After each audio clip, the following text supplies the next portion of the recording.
ഒരു മരിച്ചവർക്ക് വേണ്ടി നാം അവരുടെ ഖബറിനടുക്കലേക്ക് എത്തിക്കഴിഞ്ഞാൽ ഇപ്പോൾ എന്തെങ്കിലും ആവശ്യാർത്ഥം നാം ബദർ റൂട്ടിൽ കൂടി പോവാണ്.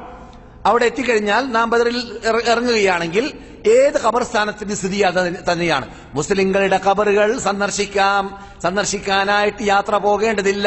അവിടെ എത്തിക്കഴിഞ്ഞാൽ സന്ദർശനം നടത്താം. അങ്ങനെ ആ ഇനത്തിൽ ബദരീങ്ങളുടെ ഖബർസ്ഥാനവും പെടുന്നു. അവിടെ എത്തിക്കഴിഞ്ഞാൽ അവർക്ക് സലാം പറയാം. അവർക്ക് വേണ്ടി കൈ പൊക്കിയിട്ടോ പൊക്കാതെയോ അള്ളാഹുവിനോട് പ്രാർത്ഥിക്കുകയും ചെയ്യാം. അവരുടെ ഖബറുകൾ സ്വർഗത്തോപ്പാക്കി മാറ്റാനും അവരുടെ ദോഷങ്ങൾ പുറത്തു കൊടുക്കാനും അവരോടൊപ്പം നമ്മെ അള്ളാഹു സ്വർഗത്തിൽ ഒരുമിച്ച് കൂട്ടാനും എല്ലാം അള്ളാഹിനോട് പ്രാർത്ഥിക്കാം. തെറ്റില്ല. ഖുർആനോ അത് പൊതുവെ മരിച്ചവർക്ക് ജീവിച്ചിട്ടുള്ളവര് ചെയ്താൽ കിട്ടുമെന്ന് റസൂലുള്ളാഹി പറഞ്ഞ ഇനത്തിൽപ്പെട്ടതല്ല ഖുർആൻ. റസൂലുള്ളാഹി മരിച്ചവർക്ക് ശ്രദ്ധിച്ചു കേൾക്കുക, മരിച്ചവർക്ക് ജീവിച്ചിട്ടുള്ളവർ ചെയ്താൽ കിട്ടുമെന്ന് റസൂലുള്ളാഹി പറഞ്ഞത്, ഖുർആൻ പറഞ്ഞത് പ്രാർത്ഥനയാണ്. റബ്ബനാ ഗഫിർ ലനാ വലി ഇഖ്വാനിന അല്ലദീന സബഖൂന ബിൽ ഈമാൻ. മിമ്പറിൽ കേൾക്കാറുണ്ടല്ലോ, മുമ്പ് മരിച്ചുപോയതായ ഞങ്ങളുടെ മഹാത്മാക്കൾക്കും നീ പുറത്തു കൊടുക്കണമെന്ന് പ്രാർത്ഥിക്കാൻ ഖുർആൻ കൽപ്പിക്കുന്നുണ്ട്. അപ്പോൾ മരിച്ച ആൾക്കെല്ലാം എന്ത് ചെയ്യാം? നാം ജീവിച്ചിട്ടുള്ളവർ പ്രാർത്ഥിക്കാം. ആ പ്രാർത്ഥന അവർക്കെത്തും. അതൊന്ന്. രണ്ടാമത് മരിച്ചവർക്ക് വേണ്ടി ഹജ്ജ് ചെയ്യാം, മരിച്ചവർക്ക് വേണ്ടി ഉംറ ചെയ്യാം, മരിച്ചവർക്ക് വേണ്ടി ധർമ്മം ചെയ്യാം. അതുപോലെ തന്നെ മരിച്ചവര് നമ്മുടെ കുടുംബ മെമ്പറാണെങ്കിൽ, ഉമ്മയോ വാപ്പയോ ആണെങ്കിൽ അവർ നിർബന്ധമായ റമളാൻ നോമ്പോ നിർബന്ധമായ നേർച്ചയാക്കിയ നോമ്പോ, ശ്രദ്ധിക്കുക, നിർബന്ധമായ റമളാൻ നോമ്പോ നിർബന്ധമായ നേർച്ചയാക്കിയ നോമ്പോ അവർ ഒഴിവാക്കി പോയിട്ടുണ്ടെങ്കിൽ, അവർ നോറ്റിട്ടില്ലെങ്കിൽ നമുക്കെന്ത് ചെയ്യാം? അത് അവർക്ക് വേണ്ടി നോക്കാം. മരിച്ച ഉമ്മാക്കുള്ള നോമ്പ് നാം നോറ്റുവിടാം. ഒരു 30 ദിവസത്തെ നോമ്പ് ഉമ്മ നോക്കാൻ ബാക്കിയുണ്ടെങ്കിൽ ഒരു 10 കുട്ടികളുണ്ടെങ്കിൽ 10 കുട്ടികൾ ഓഹരി വെക്കാം. മൂന്ന് നോമ്പ് ഓരോ വ്യക്തി നോക്കാം ഉമ്മാക്ക് വേണ്ടി. അത് എത്തുമെന്ന് റസൂലുള്ളാഹി സ്വല്ലല്ലാഹു അലൈഹി വസല്ലം പഠിപ്പിച്ച ശൈലിയിൽപ്പെട്ടതാണ്. മനസ്സിലായില്ലേ?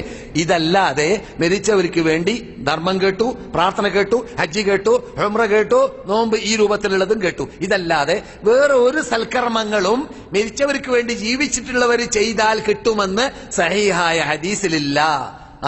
പറയുന്നവർ പറയുന്നത് ഗവേഷണത്തിലൂടെയാണ്. ഗവേഷണം എന്താണ്? നോമ്പ് കിട്ടുമെങ്കിൽ ഖുർആൻ ഓതിയാൽ കിട്ടേണ്ടതല്ലേ എന്നുള്ളതാണ്. അതിപ്പോ ഞാൻ പറയാറുണ്ട്, ഈ വണ്ടി മാറിയാൽ റെയിൽവേ സ്റ്റേഷനിലേക്ക് എത്തൂലാണ്. നിങ്ങൾ വണ്ടി മാറരുത്. കയറുമ്പോൾ മംഗലാപുരത്ത് പോകാൻ വേണ്ടി വണ്ടി കയറിയാൽ നിങ്ങൾ കാലിക്കറ്റിലേക്ക് പോകുന്ന വണ്ടിയിൽ കയറിയിട്ട് ഞാനിപ്പോൾ ടീച്ചർക്ക് വരെ കാശ് കൊടുത്തു, പിന്നെന്താ എന്റെ വണ്ടി അവിടേക്ക് എത്താത്തെന്ന് പറഞ്ഞിട്ട് കാര്യമില്ല.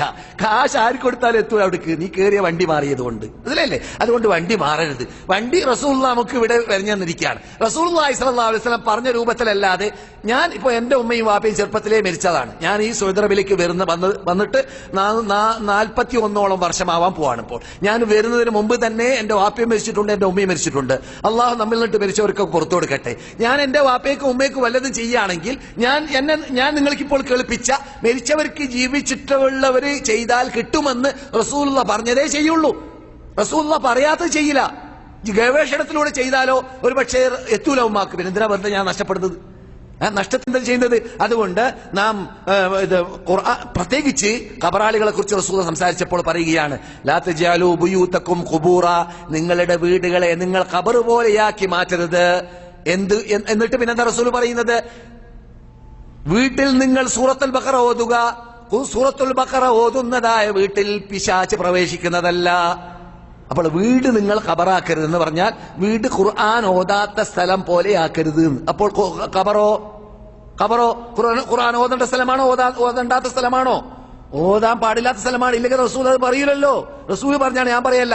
എന്റെ ഓർമ്മ ശരിയാണെങ്കിൽ സഹീഹ് മുസ്ലിം റിപ്പോർട്ട് ചെയ്യുന്ന ഹദീസാണ് നിങ്ങൾ ഞാൻ കേൾപ്പിച്ചത്.